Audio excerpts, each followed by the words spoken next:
Assalamualaikum warahmatullahi wabarakatuh. Perkenalkan, nama saya Anggi Fian Lestari dengan NIM 2238059 dan Lucy Dwi Septiani dengan NIM 2238039. Di sini kami akan membahas tentang hakikat belajar, mengajar, dan pembelajaran. Yuk simak. Menurut James Ovid Tucker, belajar adalah proses di mana tingkah laku ditimbulkan atau diubah melalui latihan atau pengalaman. Nah, jadi dapat disimpulkan bahwa belajar adalah suatu proses yang dilalui untuk mencapai sebuah perubahan di dalam diri, untuk menjadi perilaku yang lebih baik lagi, ataupun perubahan tingkah laku yang mengarah ke positif.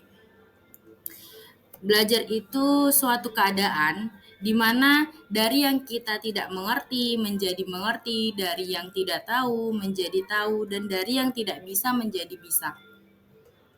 Di dalam belajar ini ada 3 fase belajar menurut Arnold F. Whiting. Proses pertama atau tahap pertama adalah tahap perolehan informasi. Nah, di tahap ini orang-orang itu ketika belajar akan menerima informasi dari orang lain atau nonton televisi, media massa, baca berita, atau lihat dari guru. Jadi informasi yang masuk ke dalam otak kita nantinya akan disimpan. Nah, itu memasuki tahap kedua, yaitu tahap penyimpanan informasi. Di tahap ini adalah tahap penyimpanan informasi. Jadi informasi itu akan disimpan dengan baik di dalam penyimpanan. Fase ketiga itu adalah tahap pendekatan kembali informasi. Jadi di fase ini itu memanggil kembali informasi yang sudah diperoleh sebelumnya. Misalnya kita belajar tentang berbagai warna kayak merah, kuning, hijau. Nah, ketika diberitahu, nanti informasi itu akan disimpan. Kemudian dia akan melakukan kembali atau diucapkan kembali ketika ada yang bertanya tentang informasi tersebut. Ini adalah fase belajar secara umum yang dilalui dalam proses belajar. Selanjutnya itu ada ciri-ciri belajar. Yang pertama adanya kemampuan baru atau perubahan. Nah, itu biasanya disebut change behavior. Jadi perubahan tingkah laku itu seperti yang tadi sudah saya sampaikan, tingkah laku itu akan berubah mengarah ke hal yang positif atau yang lebih baik. Yang kedua itu perubahan tidak langsung, sesaat atau melainkan menetap. Jadi perubahan ini relatif permanen. Yang ketiga itu adalah perubahan yang terjadi karena adanya usaha dari dalam diri individu. Perubahan itu ada karena usaha dari diri sendiri. Selanjutnya tujuan belajar. Belajar itu bertujuan untuk mengadakan perubahan dalam diri antara lain tingkah laku, kebiasaan dari yang buruk menjadi lebih baik. Belajar bertujuan untuk menambah pengetahuan dalam berbagai ilmu. Belajar juga bertujuan untuk meningkatkan keterampilan atau kecakapan.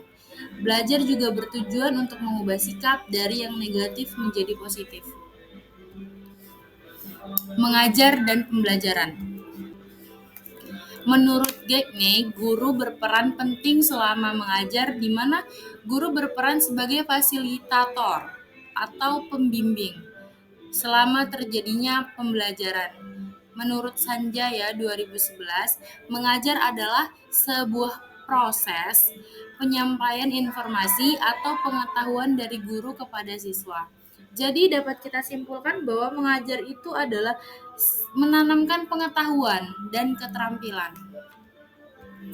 Selanjutnya itu ada beberapa prinsip umum tentang mengajar menurut Hamzah 2006. Di antaranya yaitu mengajar harus berdasarkan pengalaman yang sudah dimiliki. Nah, jadi kalau kita ingin mengajar itu kita sudah mempunyai pengalaman. Yang kedua, mengajar harus memperhatikan perbedaan individual setiap siswa. Jadi kita harus memperhatikan perbedaan-perbedaan yang terjadi setiap siswa.